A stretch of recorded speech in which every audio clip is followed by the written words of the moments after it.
কালিয়াগঞ্জ পুরসভার উদ্যোগে শুরু হলো কালীবাড়ি যাত্রী প্রতীক্ষালয় মেরামতির কাজ।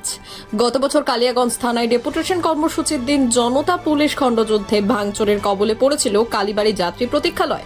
এতদিন ভাঙচুরের ক্ষত চিহ্ন নিয়ে দাঁড়িয়েছিল কালীবাড়ি যাত্রী প্রতীক্ষালয়। বাস ধরার জন্য সাধারণ মানুষ এই যাত্রী প্রতীক্ষালয় ব্যবহার করতে বাধ্য হচ্ছিল।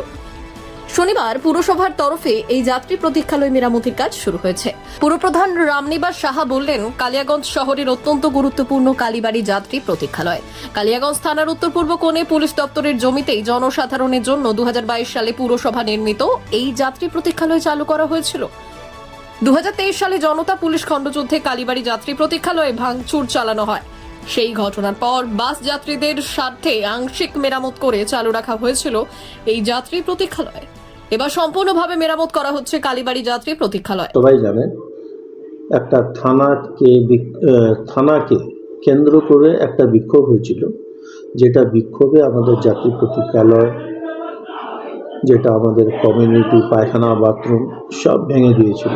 ভেঙে দেওয়ার পর কিছু রিপেয়ারিং করানো হয়েছিল, কিন্তু পুরোপুরি ঠিক করা হয়নি।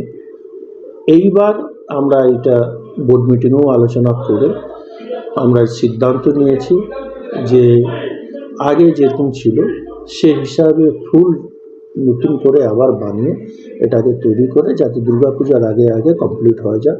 তার জন্য দ্রুত গতিতে আজকের থেকে কাজ স্টার্ট হয়ে গেছে। এটা কি সম্পূর্ণ পৌরসভা ফান্ড থেকে? হ্যাঁ, এটা আমাদের এমনি কোনো ফান্ড থেকে আসে না, অন ফান্ড থেকে দিতে হয়, অন ফান্ড থেকে করতে হয়। রিপোর্ট উত্তরের প্রহরী।